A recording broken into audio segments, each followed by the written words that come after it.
Hi, good afternoon. Hi, Lucas.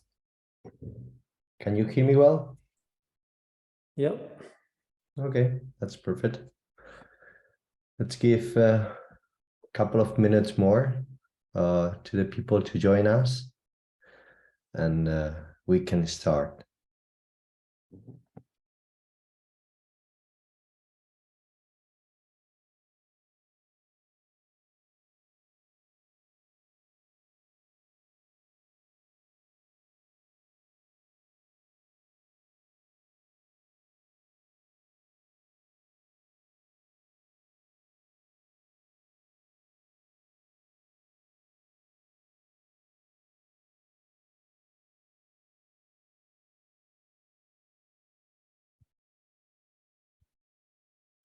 How are you today, Lucas? Good. This is our third webinar, right? Yes, at least this year. Yes. Oh, well, I mean, for this series of Yes. webinar. Yeah, I think that yeah, the last one was about DC inductors, and maybe this one also will. Today we can talk a little bit AC inductors if needed. Just let's wait about what questions are coming from the audience. And in January we have one webinar about our new circuit simulator with our new brand that will be revealed on January. I think it's the 23rd or the 24th of January. Next webinar about circuit simulators for power electronics. Yes, I think so. Yeah.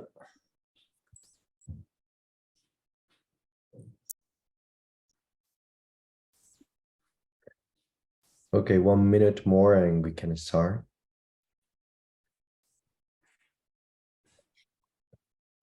Today is going to be short.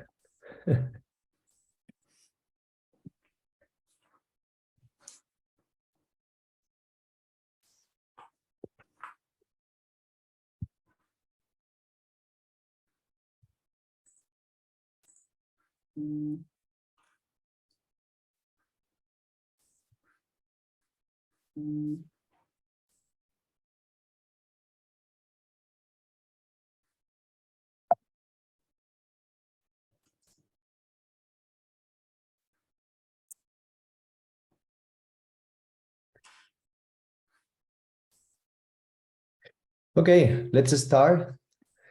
Welcome everyone to this webinar of Lucas and me. We are engineers at Frenetic, and this is the third webinar that we do in this series of webinar after our article about how to design inductors.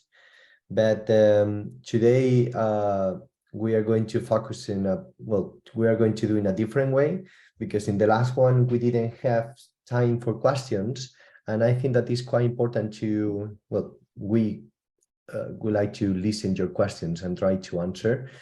And then let's start. We have prepared a very simple agenda. First, we are going to do an LLC transformer design. Actually, I'm going to try to do it in a simple way, and then Lucas will try to correct me or give me suggestions in the process.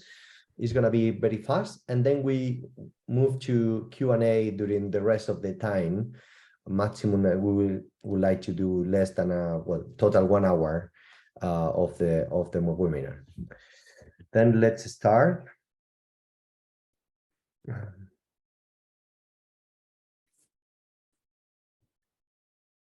Please write your questions if you have any question, please write the question down in the comments, and then we will move to that questions quickly.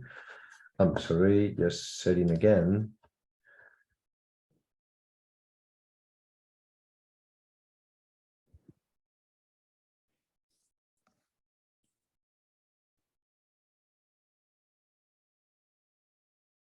The specifications of the LLC we will design today are 250 watts, 33 volts nominal in the input, and 400 volts in the output, and 100 kilohertz of resonant frequency. And basically, these are the specifications of this resonant LLC converter. Can you see my screen, Lucas? Not now, like you stopped, you were sharing and you stop now. Okay, I'm going to try again now. Yeah, now. Okay, then this is the application node we are going to design in a very fast mode. Then I'm taking the information from the specifications table at actually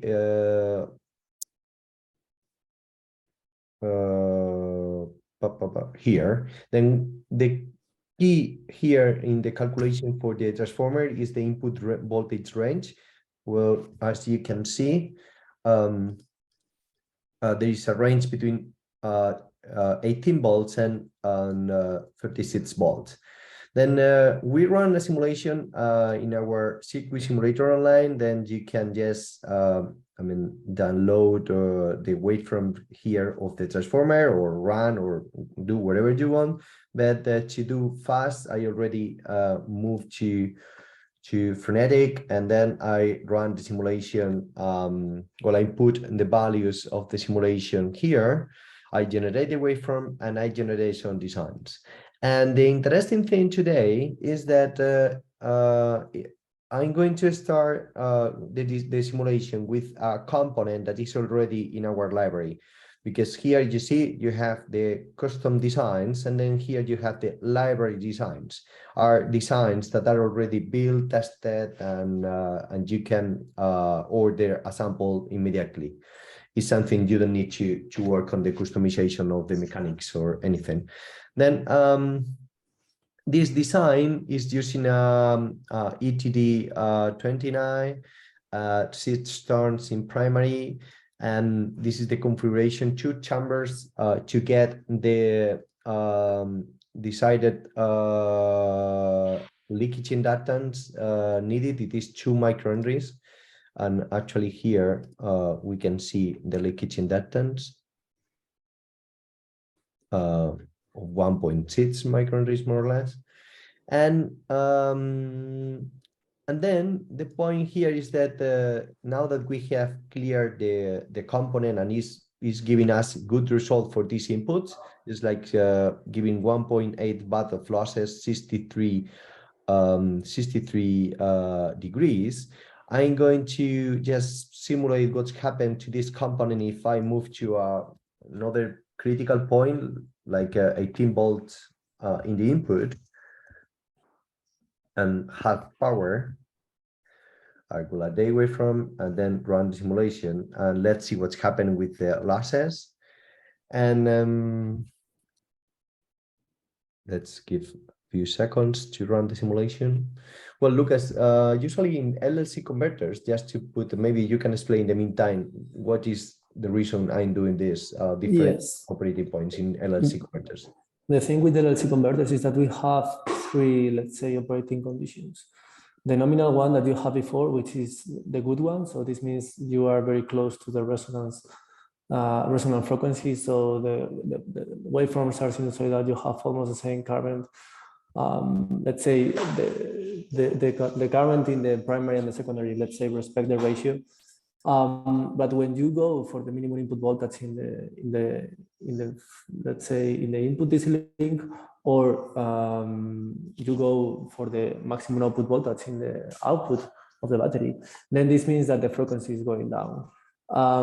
Therefore, in this operating condition, as you see here, now the switching frequency is 56 kilohertz instead of the 108 that we had before. And here, this means that we will have more, let's say, more voltage or more volts per microsecond across the transformer, so we will have higher losses in the core. And many times it happens here also that we have much more conducting current in the primary side, and therefore more losses in the windings in the primary side. So yeah, it's important to consider, let's say, all the conditions. Okay, thank you, Lucas. Well, as you can see, here we can run the simulation for different conditions and see how the losses are in the different parts. For example, we have increased the losses in the core when we move for a higher frequency and a lower voltage. And if we come back to 33 volts and 250 watts, we can see that the frequency is going up again to 108 kilohertz, and the component will show less losses. But this design is quite challenging and is quite, let's say, the power density is quite interesting. It's a small design. Then let's see what's happened if I'm trying to optimize by myself. Then I'm going to run the design. Well, same design, but instead of using one component from the library, this already is a component already built. I'm going to use the core optimizer, and for that, the important point here in the core optimizer is that I'm going to let the nominal conditions come to the core optimizer and choose PQ family first. I choose 3C95 because it's 100 kilohertz, is cost efficient and losses efficient. Then I'm running the core optimizer for PQ. This is the output. Then I'm going to run same, but for ETD. I'm going to see all the possibilities. PQ, ETD, maybe E. Okay. And normally, of course, we have many options. I know that probably for 250 watts is too much for an RN, but I want to see what happened. Okay, then as you can see now, there are a lot of points, but if we want to keep, let's say, a high power density, probably we will need to move in this area. Let's zoom here. Yeah, E20 probably is too small. Then we have ETD39 that is actually bigger than the previous one. Then we forget about that one. We have around in the same area PQ20, which is it's more or less the same size at ETD29, right?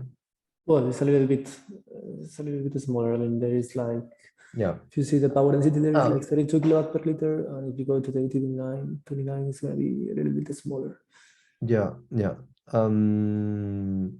Maybe you can take out these two. Okay, for example, the PQ26 have a power density of 16 kilowatts. Well, the gap is small.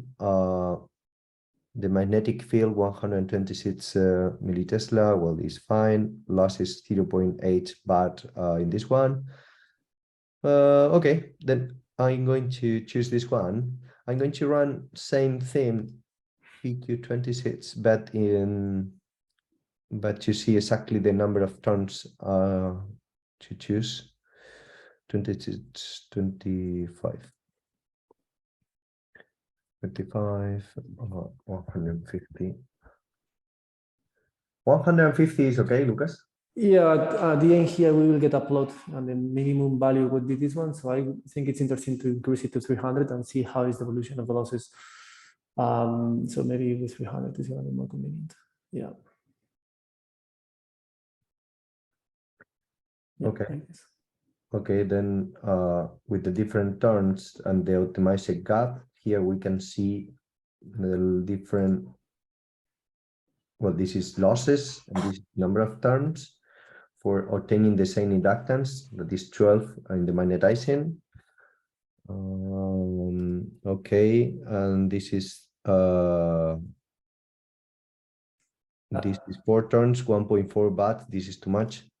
Probably this is the best option. 5 turns, 5 turns or 6 turns. Maybe we need to see what happens at the low frequency one. So maybe if you now change the inputs, we can check what happens there. So at the 18 volts, and half of the power.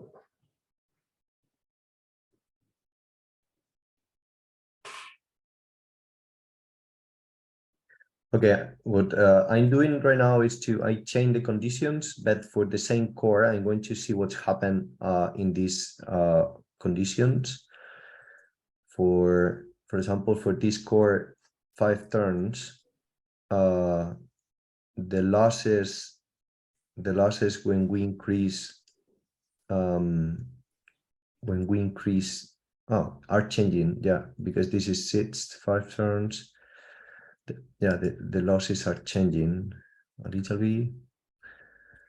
Yeah, in this case, I think they are not changing that much because at the end, we are decreasing the frequency, but we are also decreasing the voltage. So at the end, the voltage we get across the transformer. Yeah, the bigger difference is here. Is but not... when if you increase the number of turns, the difference is reducing until going to 0, the difference. Okay, then should I choose 5 turns or yeah, 5 turns could be fine, right? Yeah. Yeah. Okay, 5 turns. Then I'm going to apply 5 turns. PQ 26. I'm curious to see which is gonna be bigger. The previous one, this is a ETD 29. The effective volume is 5,400, and the ETD. This is smaller. We are really optimizing. Okay, now here I'm going to choose 2 chamber to run. Okay, let's see if I'm able to build something here. Okay, in the meantime, I want to see questions, a lot of questions. Well, someone is asking, how can I get access to Frenetic Online? Well, the answer is that you need to get, you need to buy to purchase a license. It's not for free. In the short term, probably we will have a freemium where you can run some basic simulations, but for the moment, I'm sorry, but there is no free version. Then you can buy a license and you can get it. And well, let's analyze this option before moving to the Q&A. Well, now we have here the component is given leakage inductance of 1.1. Then this is a little bit problematic because we need a higher value, almost 2 microhenries. But for the rest, this design could be a little bit better than the previous one, than the one of ETD 29. Let's run the simulation for the losses in the worst case, where here we have 1.38 baht. Let's see here. No, it's going to be worse in terms of losses, but this is the price you pay when you increase the power density. The power density here is, yeah, not too much different, but this is a little bit less efficient in terms of Can you scroll down a little bit, because at least myself with Zoom, I'm not seeing the bottom side of the window, like on the losses, total losses. the total losses. Yeah, like I mean, I cannot see it on your screen. I don't know if. Can you see now? No, maybe zoom out. I don't know, maybe it's just me. I mean, I can see the normal losses, but not as we normally see it in the bottom. Here, maybe here you can see the total total losses here. Yeah, okay, 1.75 bahts, 1.75 bahts, 1.38 bahts here. Okay, now let's move to the Q&A, because I think that that this was just to give you some ideas to make questions and also to review what we have been doing. Then let's move to the questions again. Well, we already answered the first one. Which manufacturer you can advise for choosing LLC controllers ICs for full bridge application? I found only all Infineon and on semi ICs. Well, we are not, well, at least I'm not an expert in the latest ICs controllers for full bridge or LLCs. I know that Infineon and Texas Instruments, they have a great ICs for that, but we're not really expert on that part. We are more expert in transformers. Someone is asking, does your simulator also work beyond the linear-ish range of a transformer into saturation? Some materials are still workable when they are starting to saturate, and for transient loads, I try to design for as low cost as possible, which sometimes leads to utilizing this range at the cost of inefficiency. Good question. I mean, at the end, in our platform, what you get is the performance of your magnetic based on your conditions. So if you are close to saturation, you will have higher losses and higher temperature. And what you need to understand is for how much time you're going to be there. If it's going to be used for a few milliseconds and you can deal with that, that's okay. But for sure, that is, you are going to be continuously operating there, probably you will have problems. So let's say you get all the performance at close to saturation, and then you need to decide what you want to do. But I think that the question also is if the software cuts or limit you when you are doing a simulation and the system is saturating, for example, in an inductor. I think the answer is that we provide the value of the saturation, but it's up to you to move forward or not. We give you the values. We tell you, hey, you are saturating. You get a warning like this is happening to you. But then at the end, it's a decision that you need to take whether you want to move forward or not. In the case of powder cores, you actually get a much lower inductance. I mean, you will have a problem, significant problem with inductance for different current levels. So that's also taken into account. But at the end, you get the value and you need to take the decision. Yeah. Yeah, let me share the screen to show an inductor and show why I'm saying that. Yeah, can you see my screen, Lucas, right? Yeah.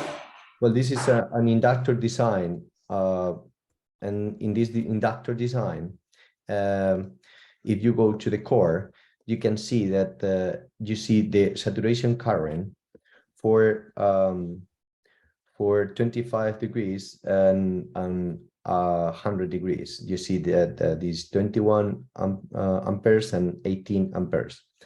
But if I come here to the waveform and I increase the power to have a value upper to these values, the system will allow you to run the simulation. But you need to know that you are saturating because this value is giving you the losses. I'm sorry, this value is giving you that part. Something that we are including, and you can see, is also the relation between the inductance and the current. Then you can run. Yeah, but right now, Chema, we are giving this for powder core only, not for ferrite so far. Okay. But yeah, with powder core, you can run this and see if there is a movement. Yeah, in ferrite, the point is that there is no very big changes, but in powder that there are big changes, you can run and see what's happened there. Okay, let's move back to more questions. Well, thank you, Tom Cohen, for the question. Would you recommend using a planar transformer for an LLC DC-DC converter? No. Yeah. In general, Yes. it depends. Yes, I would say yes. I would say it depends on the size of your gap. So if you have a small gap, I mean, at the end, if you have an LLC, you have a certain low magnetizing inductance. So if this means you need to gap the ferrite core. Now in planar transformers, let's say, are really bad performing for big gaps, because the Franklin field in a planar transformer makes the AC resistance go crazy. So yes, if you are dealing with low power and if you are dealing with a small gap, when I mean a small gap, I mean smaller than 0.5 mm. But if you need to go for bigger gap, you might have huge problems with the losses in the windings. So it depends on the power level and the size of the gap. I think that the planar actually I'm running a simulation, fast simulation here. I mean, when I talk about planar, the core, I'm not talking about the core, I'm talking about the technology. The core could be planar one, but the technology as, let's say, a PCB component with flat wires, the losses would be significantly higher. Yeah, look, if you took this for example, if we will be able to do E32, well, E32 is not very optimal, but E22, you will be able to have a power density of 36 kilowatt per liter in case that we are able to put the number of turns inside. Probably the primary with only 5 turns will be easy. Maybe the problem with the secondary, and then you have to use let's say another technology. But I think that a lot of people is doing LLC with planar for low power. I mean, for 200 watts or 300 watts, or actually Infineon is publishing a lot of hybrids, planar plus lead wire components. I mean, our friend Manuel, I don't remember the name, but Manuel was working in Infineon, and actually I think he's back in Infineon, and he designed a lot of transformers using this in planar plus wire leads wire combination. And it's not, well, from my point of view, is if you are able to get, as Lucas said, AC losses around the gap low, you are doing you can get a good design. Someone asked for the cost of the of Frenetic Online, then you can write us a message and maybe we will do a good price for Christmas. Yeah, planar, okay. We already talked about planar. Okay, Tom again say, addition to my question, does the software use a single value for permeability regardless of flux density, or are the materials modeled over flux density? It does, provided for powder cores, not for ferrites. So let's say the variation of the permeability with the flux density is accounted for powder cores, but not for ferrites. Yeah. Okay. Then we have Reza, another question. How does the simulator calculate the losses due to proximity effect? Yeah, so here we compute the H field in each of the wires and the interaction between all the wires with, let's say, within each other. And then at the end you get an H field mesh. Then you take the H field in each of the turns and you multiply this by the DC resistance of this turn, and then by another factor which is given by the Bessel equations. And these equations take also into account the type of wire that you are using, if you're using a lead wire, round wire, or a different thing.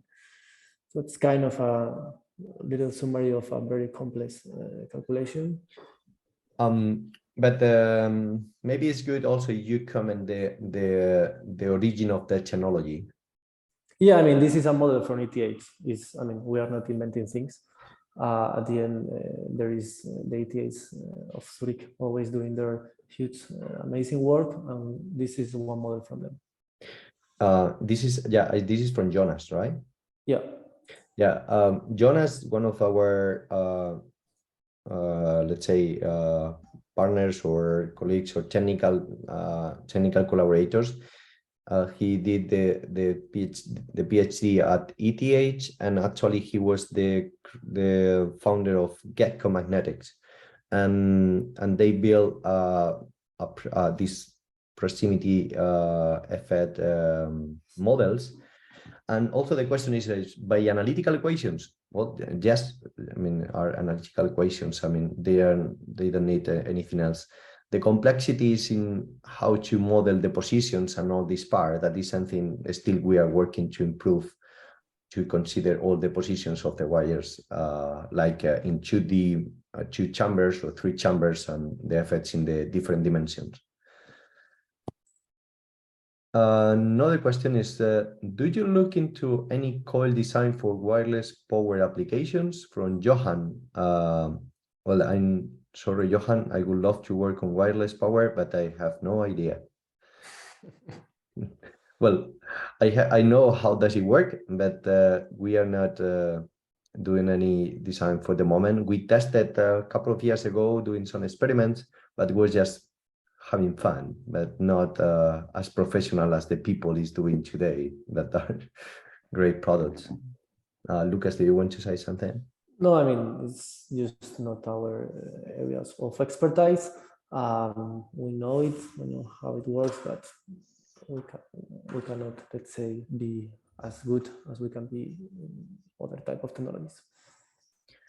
There is a question of how much will this LLC cost, more or less. I mean, if you are, I mean, I suppose the question is from an anonymous, then I cannot name it, but the cost, I mean, the goal for a cost of an LLC of 250 watts transformer in this range of specifications should be around $1, €1 more or less. And then the difference between the first one and the second one, we will need to check the availability of the cost of the cores and the materials. I have no idea which one would be cost effective, because at the end there are a lot of changes in the cost of the raw materials. I mean, raw materials. I will say that the first one is going to be much more cost effective because it's already a component in the market that you don't need to customize. The second option is a custom option that you need to really complete doing the mechanization of the component. Probably is going to be much more expensive.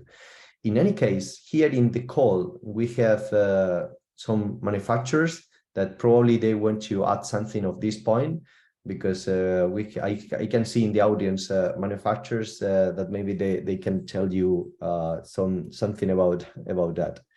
Please, if any manufacturer want to join us the conversation, just write and ask questions, and I will invite you to the panelists.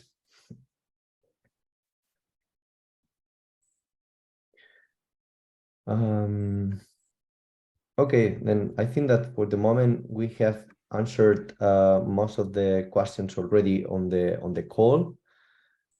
We have some questions from the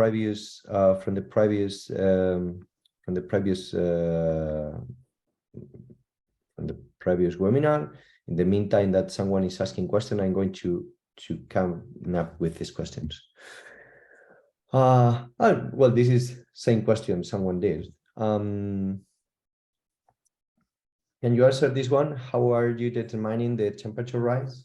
Yeah, so here again, we have a model again from ETH, and in this model is a thermal resistor network. So basically what we have is a resistor for each of the materials that are in the transformer. So let's say the core, the air, the coil former, the wire enamel, the wire copper, the tape, and so on, till you go back to the air.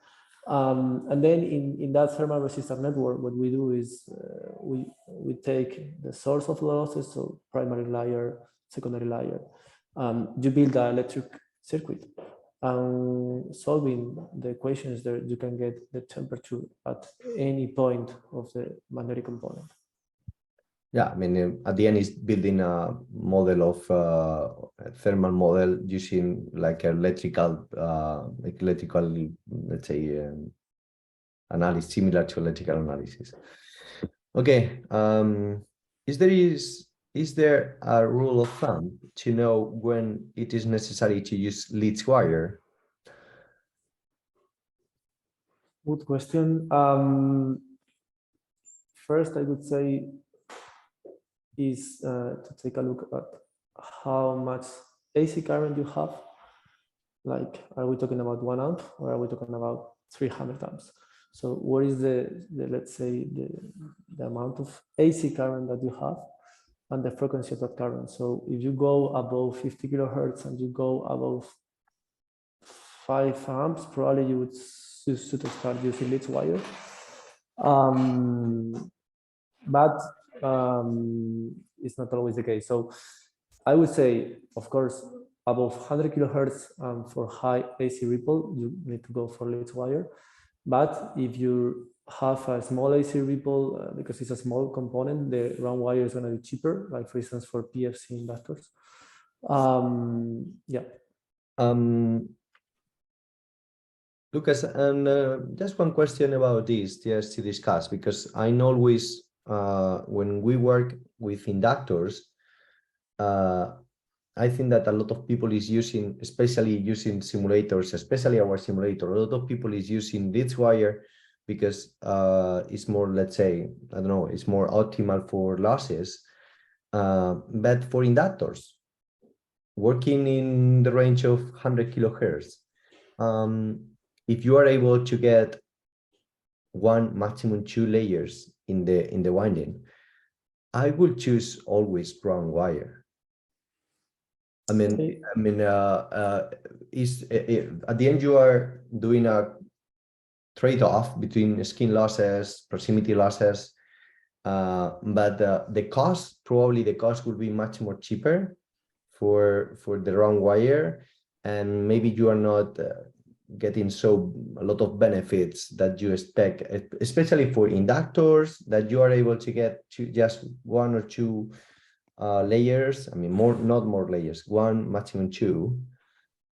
What do you think about that? I mean, in my opinion, that could be true if you have a small amount of current. I mean, if we are talking about few amps, but if you have significant amount of current, for instance, 25 amps. But DC current or AC current? AC. I'm always talking about AC. If you talk about DC, sure, you need to go for one wire. It's going to be cheaper. It's going to be more convenient. But if you talk about AC, I would say that the skill loss there is going to be too high, and you will have too much losses to do with. Yeah. No, I mean, actually, in our articles about how to design inductors, we commented that when you are designing an AC inductor, even that sometimes you can use round, most of the designs are using lead wire because usually they are in series with the LLC transformer, and then you are managing pure AC current, high frequency AC current with high frequency harmonics. But if you are doing a DC inductor or very low frequency inductor, like a differential mode inductor for MI filter, I mean, doesn't make any sense. I mean, to use a lead wire.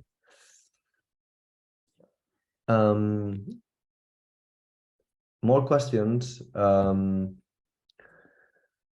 Well, where is the difference between FEM softwares and Frenetic? Well, basically, FEM softwares, you need to, when you want to make a design or a simulation, ANSYS software, for example, actually, we create models for ANSYS, for Maxwell 3D. You need to go to Maxwell, create the physical structure, define the materials, define every layer, everything. Then you need to create a simulation of how the currents will be there, and which usually can take you perfectly if you start from scratch, a week, or if the system is complex even more, it's very simple, just maybe a couple of days or 1 day. But you need to make this preparation. Once you have been working in ANSYS or Maxwell or Control for years, you have your own library, which basically is limiting your mind because you are not going to build new components, but you can use your own components. Then you can go faster to prepare the simulations. But at the end, what you are doing is you are doing simulations in a physical environment to get an output of losses, temperature if you buy the ice pack part, and some leakage inductance and parasitic capacitor. At Frenetic, basically, you have an engine to make the designs. Then you can make the design. In FEM, you don't do the design. You already need to know the design, and then you move there. I mean, ANSYS is not going to allow you to calculate inductance. You need to know your inductance with your gap, with your different values, and of course that we have all the cores and the saves needed. The accuracy of all the calculations against FEM, this is something we are reducing the error, but basically in temperature we are in our second version of the model, and is working very, very good with a very high accuracy. The inductance, the inductance is very, very good with the gaps and all this stuff. And the leakage inductance is good when the values are not very high. I mean, when we are having like huge values, because you have two chamber and you have like 70 microhenries of leakage inductance, then our model is not understanding that. And this is something we are working for January, for Q1, let's say, of 2023 to improve that part.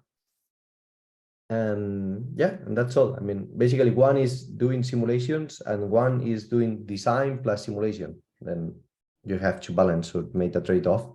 There are a lot of customers of Frenetic that they have both, because with Frenetic you can generate the Maxwell models and enough just very, very fast. Then you can avoid build the models. I don't have more questions from the previous one. Then I don't know if anyone from the audience want to make any other question. We still have 15 minutes. Or do you have any question, Lucas, or something you want to comment? Questions I don't have. I think I know a little bit how it works. Yeah, no. Well, I'm going to ask you something about the simulation we were doing here.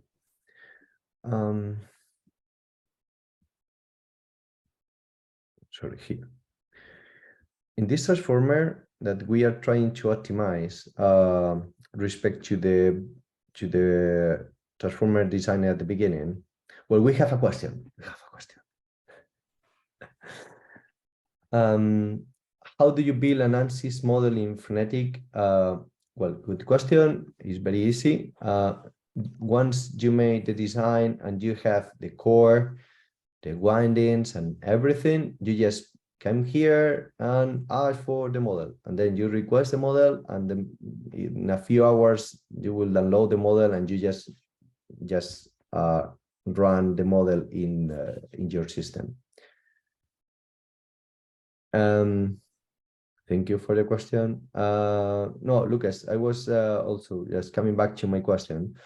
Here we have this component that is, let's say, I will say well optimized, actually it's 3C90, and someone was asking for the cost. Then in a rule of thumb, how do you know, or in the information you have currently, which one, or how can I do a low cost design? What should I do?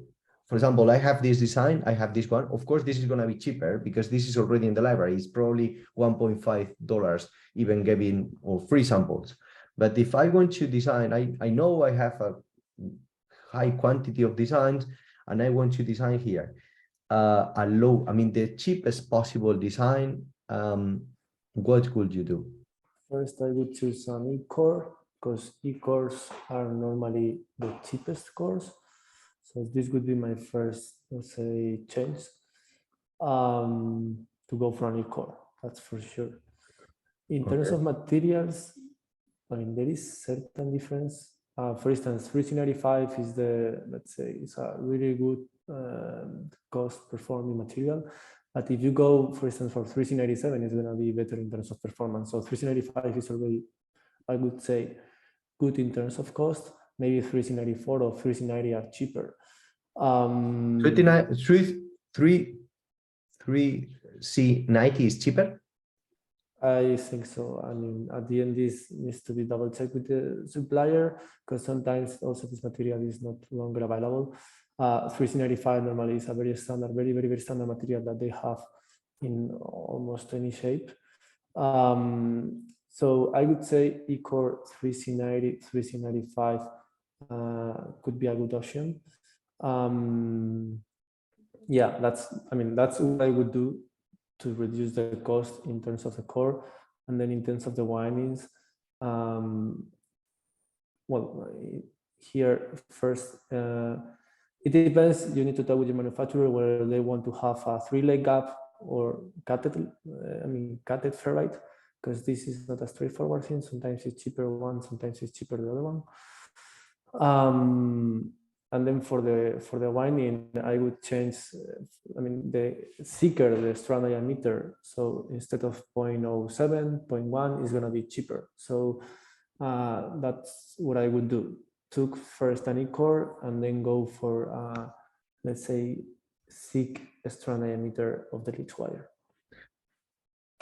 Okay, then you will choose like this one, like this E-core, and then go to the winding and choose lead wire. And then what? Choose a lead wire with two chamber is not something we can really change because we need higher leakage in that and without increasing a lot the losses. Yeah. So within this winding arrangement, I would change the wire. So you can go for a thicker that you can handle with the thicker lead wire in terms of strand diameter, where you can handle the losses. That could be what I would do to make it cheaper.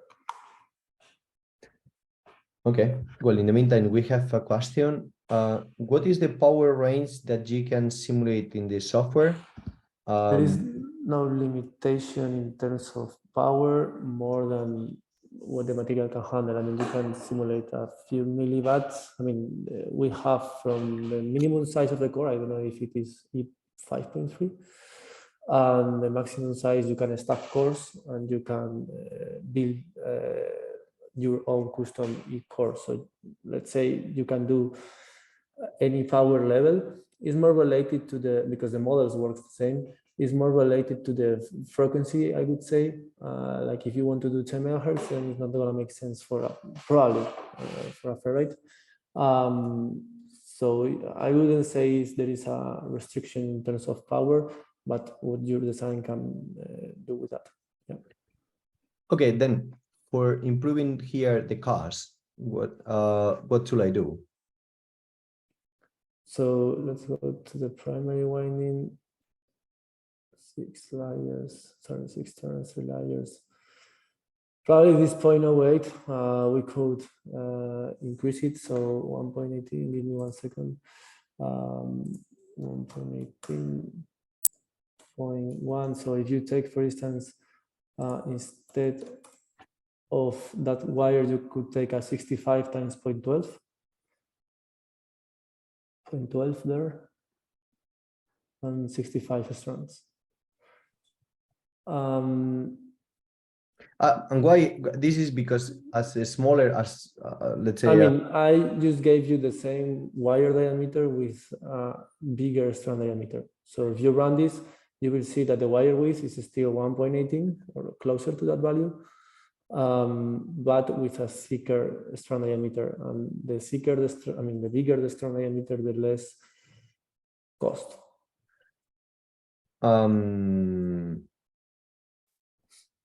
Yeah, then basically the idea is that if you have a thicker diameter, I mean, it's very important to the cost. Strand diameter, yes. Okay, well, we have Jose Guerrero from manufacturer saying hello. Well, hello, Jose. Do you want to say something?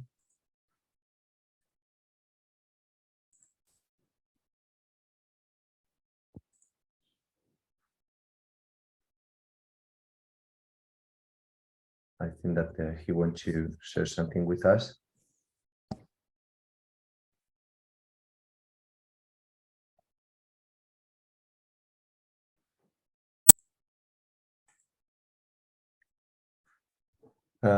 Also, we have, hey, Don Lucas. I'm sorry. Now we have, where is Don Lucas? Don Lucas. Oh, here. Don Lucas, do you want to say something? Yes. Can you hear me okay? Yes, perfectly. Okay. How are you? I'm doing well. I just wanted to comment on the gentleman that asked about how to know when to use Litz wire versus round. And I look at the ratio of AC resistance to DC resistance. Round wire gives you poorer AC resistance. And as soon as the AC gets about 3 times larger than the DC, I start using Litz. And if it's below that, I consider just using round because it's cheaper. A perfectly balanced transformer, the AC resistance is only a little bit larger than the DC resistance. And that's when you know you've reached the ideal. I mean, you never really get there, but the smaller that ratio is, the closer you are to the right wire choices. When you use the suggest wire button, it will always reduce that ratio if it's possible. And it seems to shoot for a ratio of about 1.1, 1.2. That doesn't mean it's manufacturable, but at least then you know where the limits are. Okay, then your rule of thumb is 3 times AC against, AC times the AC this resistance versus DC resistance, right? Yeah, more or less. I mean, consider that Litz wire is about 3 times more expensive than round wire. If you can get the losses down, maybe you justify the cost of Litz. But if the loss of round wire is more than 3 times higher than the DC resistance, then you kind of have to go to Litz. Do you agree? Yeah. I mean, the point. Yeah, I mean, I run it both ways, and I see what's manufacturable. Yeah. The designs I do, I never have the option to go to a larger core. Most recent transformer that Frenetic's built a sample for, in our presentation to our management team, I put a grain of rice next to it. It was an EP5. And, you know, that's as tight a density as you're going to get. It was a 2-watt transformer. But, you know, I looked very hard at it. And in an EP5, there's simply no room for Litz. And we ended up winding it, Frenetic ended up winding it with a single strand of larger gauge round wire, because even though it might be more efficient with Litz, there simply isn't room. Litz is always bigger for the same ampacity than round. And so in power dense designs, and by the way, with this transformer and our LLC secondary side resonant driver from TI, we hit 98% efficiency on a 2-watt transformer. And that was for the whole circuit, not just the transformer. That's pretty amazing to me. Yeah, But yeah.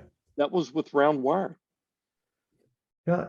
I mean, I'm very fan of trying to put as much as round wire as possible, but I think that of course that the skin effect is scaring the people. Yeah, well, we were running at 1 megahertz. Well, 1 megahertz. I mean, Yeah, and we hit 98% efficiency. I didn't calculate the power density, but it's extremely high. yeah.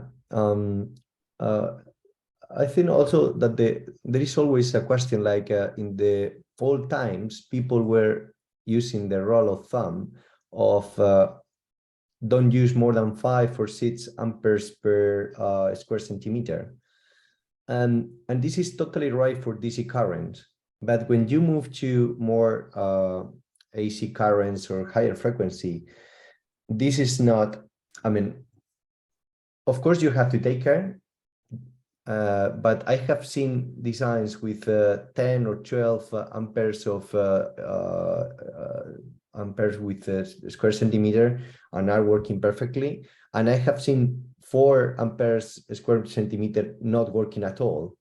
Then I think that there is always a place to study what happened with the using round wire or lead wire to increase or decrease the current density, keeping in the mind that is the skin effect and the ratio between AC and DC. But it's not very straightforward. I mean, I think that this is not very simple thing. Your temperature calculations, the new ones, seem to be very accurate. I'm testing it here in my lab, and I'm doing extremely power dense AC reactors and low power LLC transformers. And the way I deal with it is I look at the simulation results on the temperature, and we're running at very high temperatures. I'm designing for a 105C ambient. And the key to this is to pick the correct core material. Every core material is optimized for a specific operating temperature. And like a 3C90, I think, is optimized at around 80 degrees C. And if you go past that, the losses curve will start going up and you run the risk of thermal runaway. But if you go to some of the other cores, like a 3C97, they're optimized for 100 degrees C. And the hotter it gets, the more efficient it becomes. And so I view current density, you've got to stay away from like a fusing density where the wire is just a fuse. But as long as you're well below that and your temperature is below the enamel temperature grade, you can compensate by going to a different core material that's optimized to run at a higher temperature.